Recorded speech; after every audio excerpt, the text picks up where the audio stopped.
Hi Kiwi, and welcome back to a new episode of Nine Souls with voice acting. My voice is still a little off today, so forgive me if the performance isn't as quality as I would like. But anyway, I traveled from the pavilion back to the Daybreak Tower because we have translated the music, and I want to see if we can unlock something here. Do you have anything new to say? The music I think I gave you like a super wisty voice. The music sheet I gave you is an incredible piece.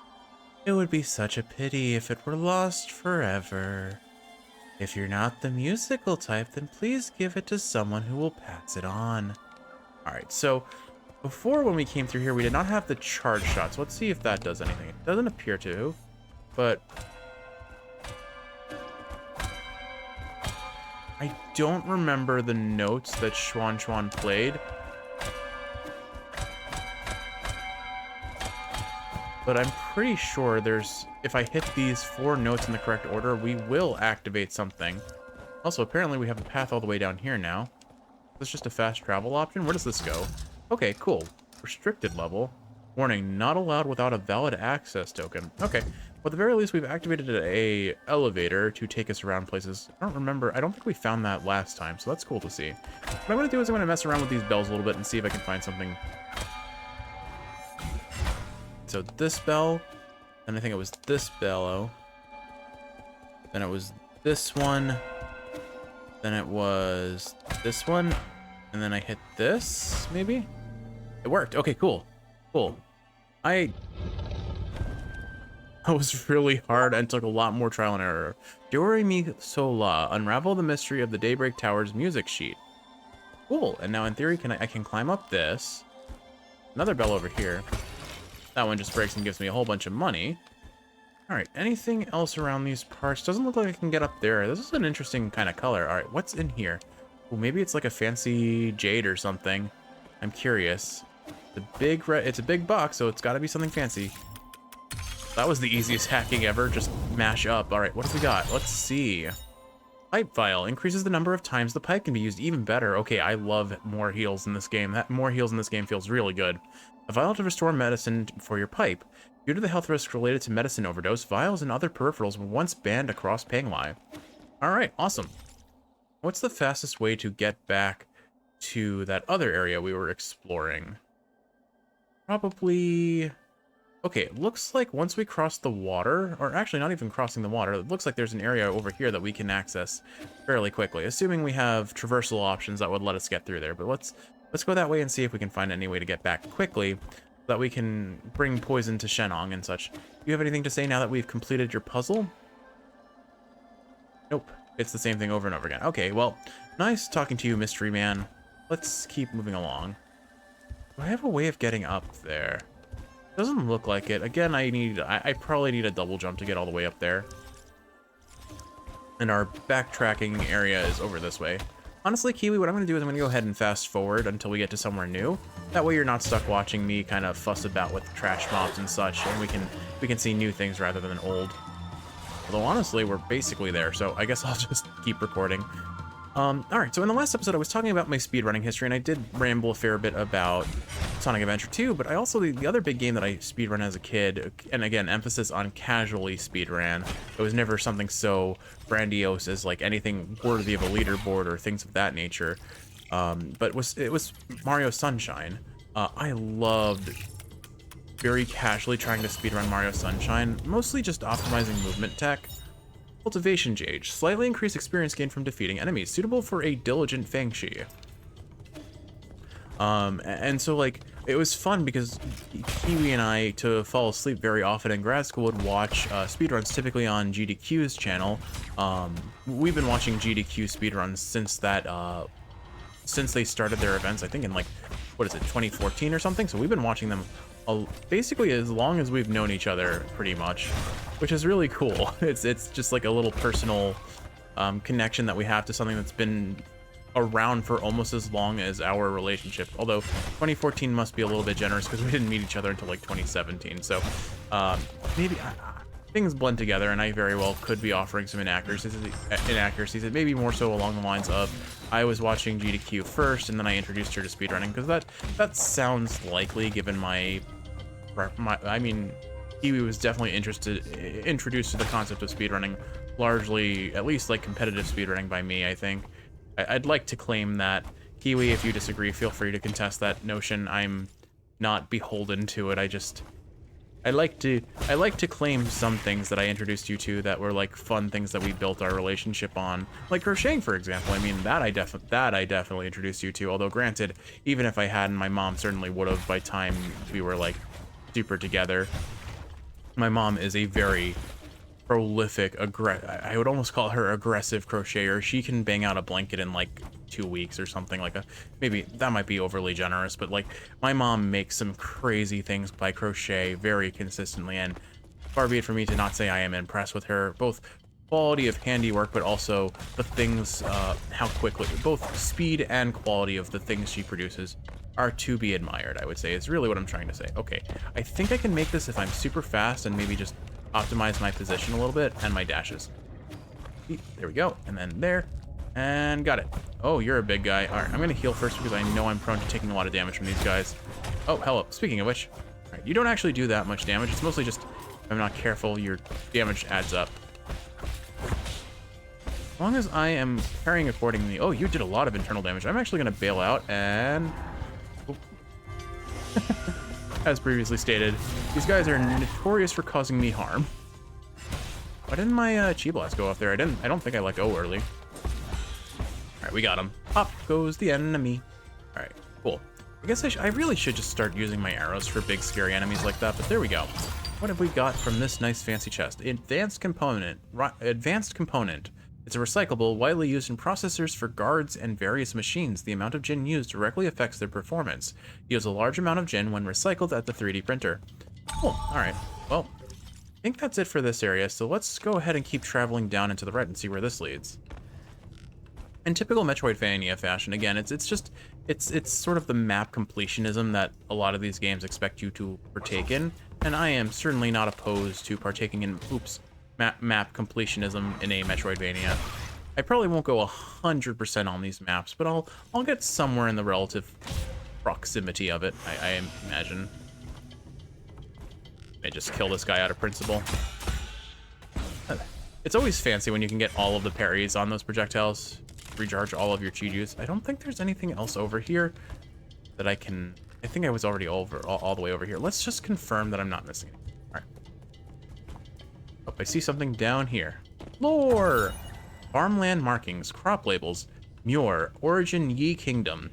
Genetically modified a staple plant meat with high nutritional value.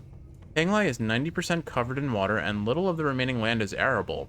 Ever since transmutation became commonplace, genetically modifying low-cost, high-nutrition crops became the most important issue for farmers to solve.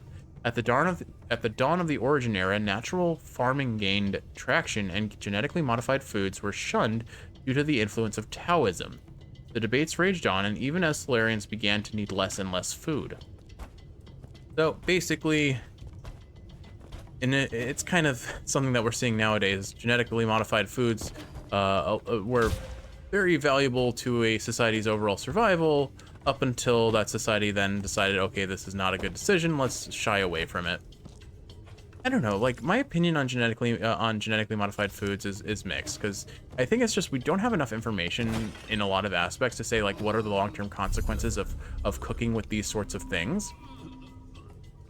But certainly from a logistical, administrative point of view, they're very beneficial to the overall survival of humanity right now. We would not be able to supply our growing population without GMOs right now. It's really just the concern of, is there a long-term consequence to consuming them? Anyway, conveniently, we have ended up at Shenong, so let's go ahead and give him the poison and see what happens. Here, have a golden Yinlong egg.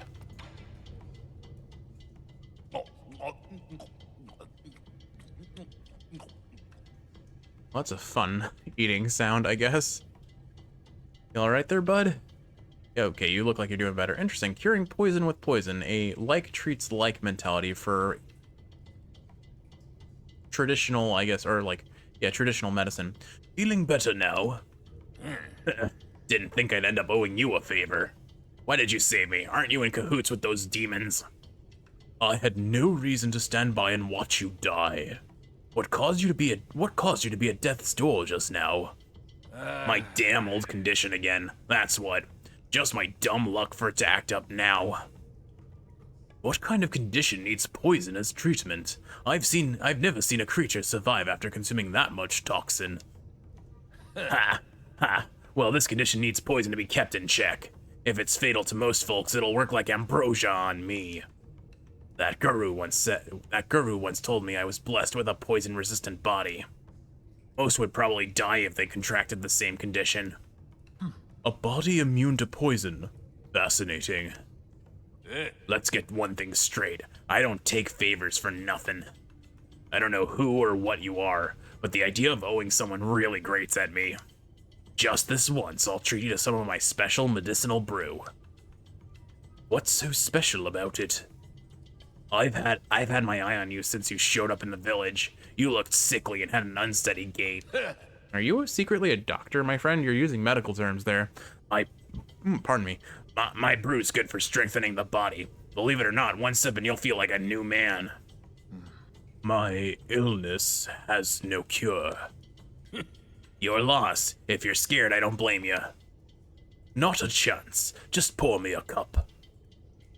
It's funny, these voices kind of like built off of each other. I think the Erics are the voice I'm using, the Eric voice, the Shenong voice I'm using right now, came first, and then Rowan built off of him. How is it? I wasn't lying, was I? It's not bad. Where did you get the recipe? Oh, uh-oh, I think things are getting a little wobbly-wibbly. Can't tell you that. All I can say is I'm the only person in this world who can brew it. This wouldn't be hard to reproduce. It's just chemistry at the end of the day. Chemistry? Is that some kind of sorcery? More like alchemy. Nonsense. Science isn't sorcery. Then why don't you explain it for me? Firstly, you need to know that, what was it again? Bah, you wouldn't understand anyway. Pour me another cup. I think their voices are really starting to blend together. The issue is Shenong's voice is grating on the throat like nothing else, and it will affect my ability to use other voices. So in typical fashion, this will probably be the last episode. But I've been pretty regularly recording 2 Nine Souls and 1 Hades on my day off, and that's been working pretty well for me to also preserve my voice for work. Where do you plan to go next? I just decided. I reckon I'll bunk at your place for now. Huh? My place? You mean at the Four Seasons Pavilion? What whim made you think you can just waltz in without my permission? I just got it, didn't I? I know he didn't say that, but that's basically what he's gonna say. There's still so much to learn about this world of demons, but it's so damn dangerous. I need somewhere safe I can return to, and I've just got a good feeling about your place. Then take Xuan back too. Don't worry, I won't be a freeloader. In exchange, I'll continue to provide you with my medicinal brews. I can make a pot of my brew with every 2 items of poison you provide. You've already thought out your terms. I still haven't agreed to anything yet, by the way. Oh yeah, my throat is just shot. I don't know why. Maybe I just talked too much at work on Monday. Oh well. I think getting access to my special brew is a pretty good deal, though. Let's leave it at that. I've got work to do. Remember to come to me if you find any poison. If you say so, Shenong, my lad. Alright, so I think with that said, we have oh, hold on. Look at that, our HP has grown a little bit, and we have an extra healing vial. That is, like, all around, we have just increased our survivability fairly substantially, and I'm always happy to have that happen in any sort of Metroidvania where or especially Souls-like, where you're prone to death. And I think I've proven it at this point that we are very prone to death. I get the sense that this area to our left, over here, this purple area, is, outside of our reach for now. So really it's just a matter of figuring out where do we head to next. And they said go left. And this looks very left. So I think that's where we're going to head.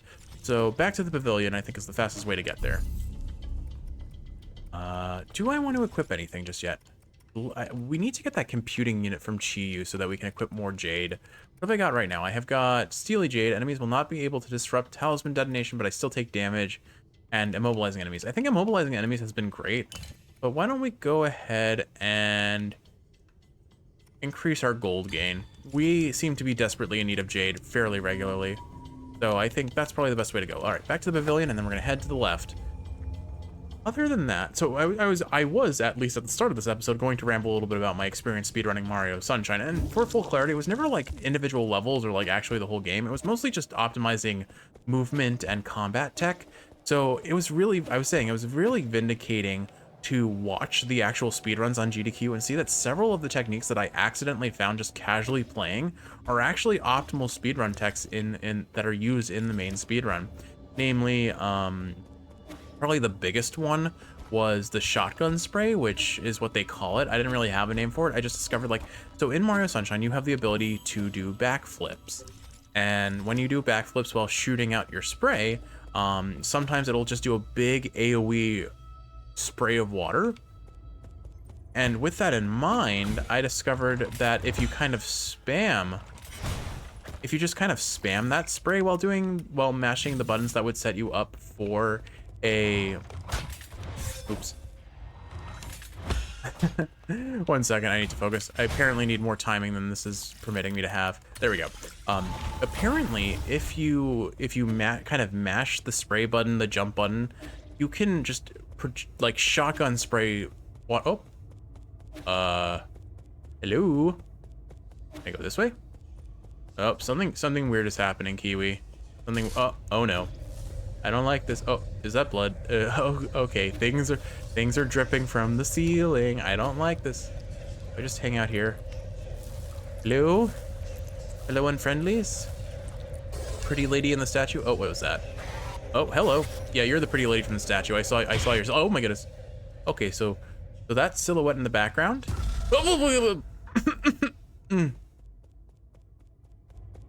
You heard nothing. You heard nothing. But whoever you are, be do few. Anyway, so as a speed run, sorry, my brain has just really reset. So basically, I learned how to do the shotgun spray, and that felt really satisfying. There were some levels that it was really fun to use, like things that needed wide cleanup. Probably the most common place I used it was on the hotel level. I'm forgetting its full name, but the Hotel Delfino level, where you would like you had to do big AoE cleanups of the sludge on the ground, or especially against the giant gooey manta ray. It was so satisfying to use that ability properly and just like wipe out swaths of that manta ray in like very short order. And it was so vindicating to see that it's actually an optimal strategy for several speedrun techniques. For example, against PD Piranha, when you're fighting him in that very first level in Delfino Hills, or Bianco Hills, I think is what it's called. Because, oops, well, that guy had a bad time. Because I think if you shotgun spray right point blank into PD Piranha's mouth, you can fill his entire gut with water in very short order. And I never figured that out as a kid. Again, it was mostly just using it for like the regular levels and just seeing where I could make it work. But it was so fun to just see something that I came up with as a kid is actually just like an accepted, commonly used strategy. And it's that sort of thing. Like I said before in I think 2 episodes ago, I just love finding ways to optimize movement, even if it's not for like a real speed run. It's just fun to, well, get good is not how I want to phrase it, but it is kind of that mentality of find ways to get better at a game, to play it in a more optimized way that it's not necessarily required by the devs to beat the game, but it enhances the overall experience.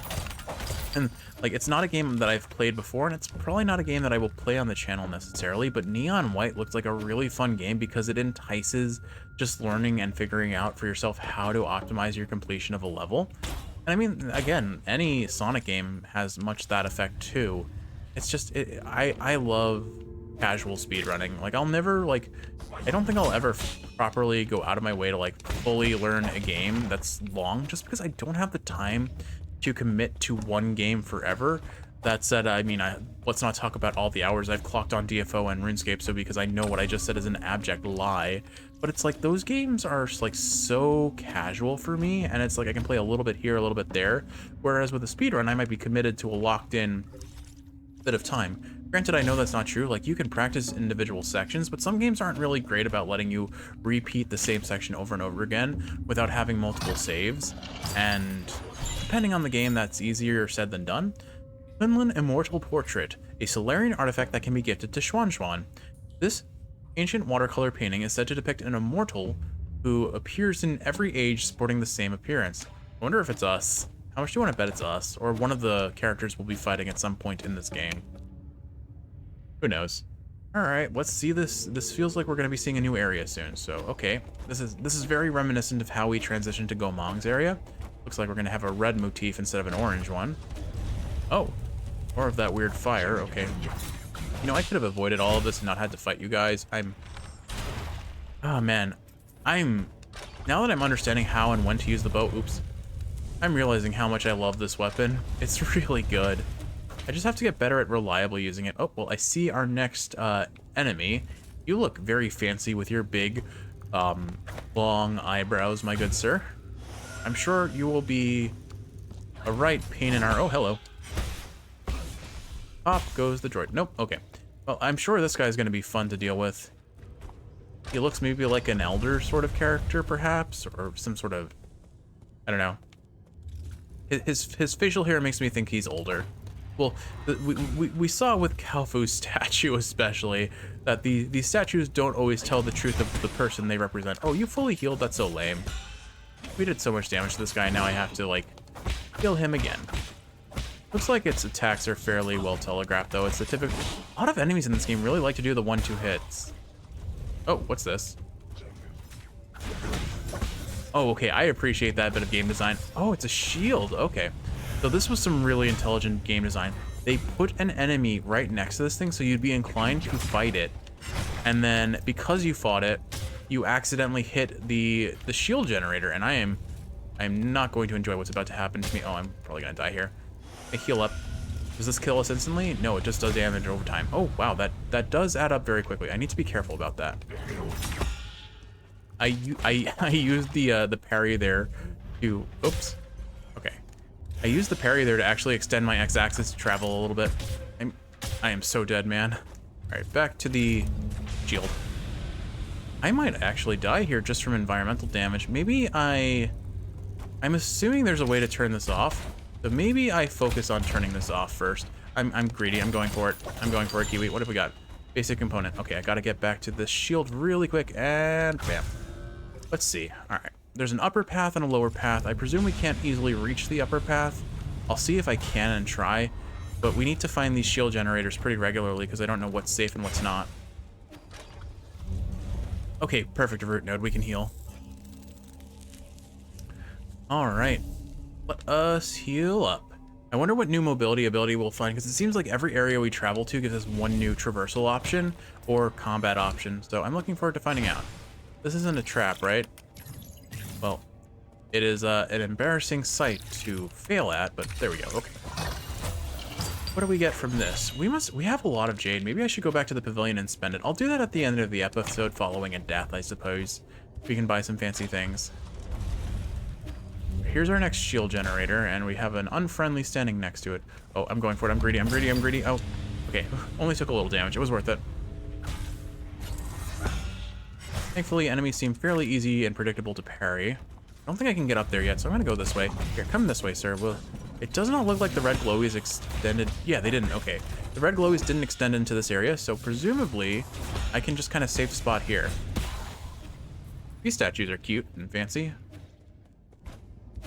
All right, what do we got here? Yep, just keep going to the left now, I suppose. There's our shield generator. I am lucky that I was able to parry that. I'm just getting out of the areas where the fire is. Let's see, Transmutation Furnace Monitor. Transmutation Furnace Data Console. Agitators in operation 298.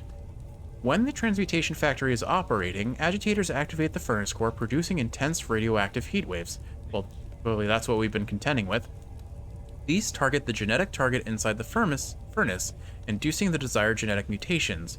It is not known who invented transmutation, but the GA Kingdom was the first to industrialize the process. Powerful radiation is released during heating, so lingering nearby is strongly discouraged. Yes, I've appreciated that. Oh, so it looks like those statues, based on the little diagrams in the back, I think the statues that we just passed, the ones that I called cute of all things, are likely, at least in part, responsible. Interesting. See if I can just AoE these guys down. Not entirely, but... What are you? Oh, you shoot crimson attacks. I don't think I can do anything to you, so we'll just pop down here. I probably keep heading to the left for now, although it looks like I might have access to the upper path. I think for now... Oh, hey, Chiyu. Oh, perfect. I can buy a bunch of poison from you and get more HP from Shenong. Let's do this. Okay. So ye, it has been a while. How fare thee? I'd prefer if you didn't get so intimate after just a few encounters. An assertion that falls short in these inaccessible wilds. We must cherish every encounter. Besides, oh, to tell you the truth, I am currently in a spot of trouble. Would you be willing to render assistance with your skills? It should be a walk in the park. I shall eagerly repay the debt when the opportunity arises in the future.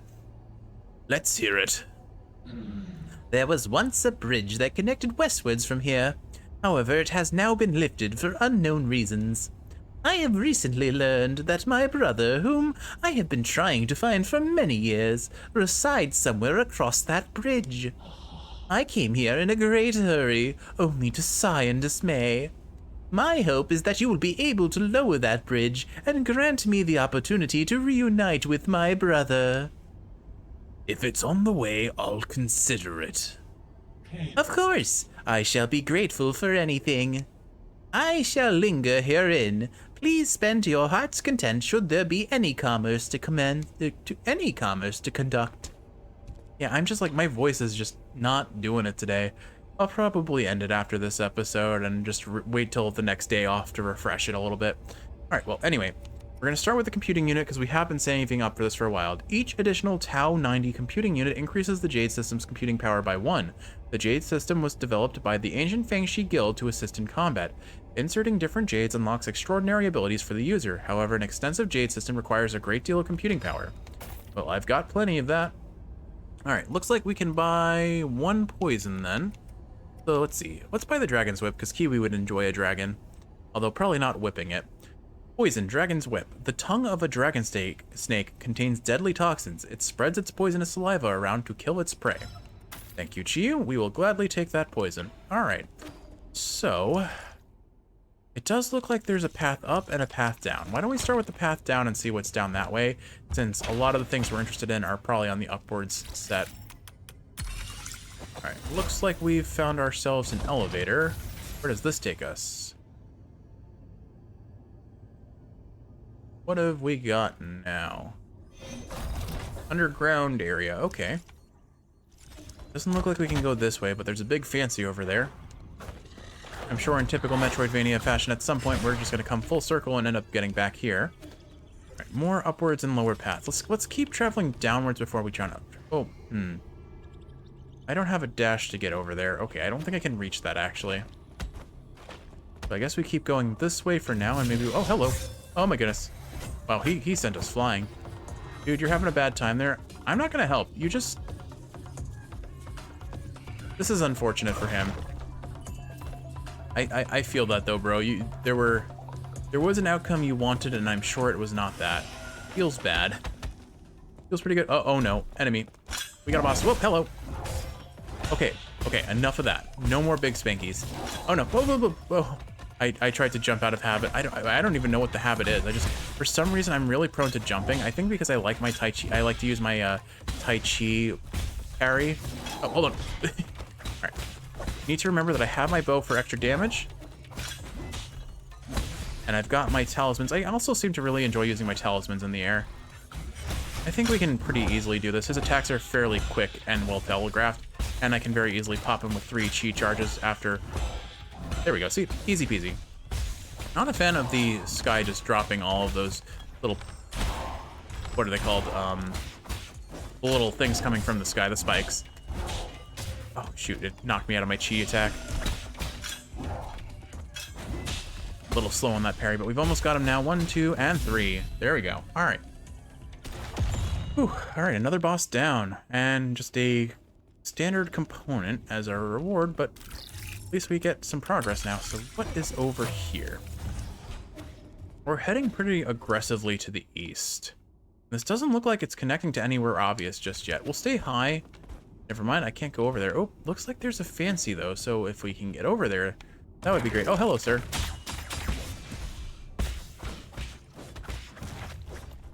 Good, we got a bow charge back. That'll help a lot, I think.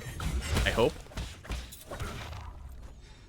2 bow charges back. Okay, so we saw that there was something that we wanted over here, so we'll go this way for... Oh, hello. Go this way first. Oops. Gotta stay low on these ropes if I don't want to take damage. There's a... I don't think that was the fancy we saw before. This isn't the elevator we came through, so I won't take it just yet. See if we can keep going this way. I can't reach this. Well, as it turns out, we found ourselves a root node. So Kiwi, I think what I'm going to do here is I'm going to pause the episode here. I'm going to let my voice recover, and then we'll pick up in a new episode later on. Oh, wait, hold on. It looks like we're getting a new ability. Oh, Mon double jump or midair dash, or honestly, I'd be happy with something completely out of the ballpark, but something tells me for a Metroidvania, it's going to be one of those two things. We saw those lasers with with Crimson's attacks. We don't really have a good way of dealing with the Crimson attacks, but there must be something to interact with those since it looked like it was guarding a locked door. So there must be something that lets us interact with those somehow too. I forget what I gave you voice-wise. If a Feng Shi could evade attacks in the air, they would put themselves at significantly less risk. One must propel the flow of air and propel the body. While jumping, press RT to dodge in midair. I love that I tried to midair dash just out of habit from Hollow Knight, and I was immediately rewarded for it. Unlike every other instance of this game where I have tried to midair dash and been punished because I don't have it. This is becoming a bottleneck. I'm pretty sure that's roughly the voice I gave this guy. But aw man, Kiwi, having a midair dash is going to be such a game changer for me. Wonderful. This will be useful for moving effortlessly among hordes of combatants. To fly as free as a bird across the sky. That's the appeal of this exquisite technique. Alright. Kiwi, I am so happy. I have been desperately wanting a midair dash, and now all we need is the double jump. We need our, what is it? Not the Mothwing Cloak, I think it was. And I will be a very happy camper. But with all that said, I think this is where we're going to end the episode for the day, so I hope you've enjoyed watching, and if you're awake, I hope this is helping you fall asleep. Ooh, pardon me. Okay, air dash. Press RT in midair to dodge enemy attacks and avoid taking damage. This is an essential skill to master for aerial combat. Alright, Kiwi, I hope you've enjoyed watching, and if you're awake, I hope this is helping you fall asleep. If you're sleeping, I hope you're sleeping well. I love you, and I will see you in the next one for some more Nine Souls. Till then, sleep well, my love. See you soon.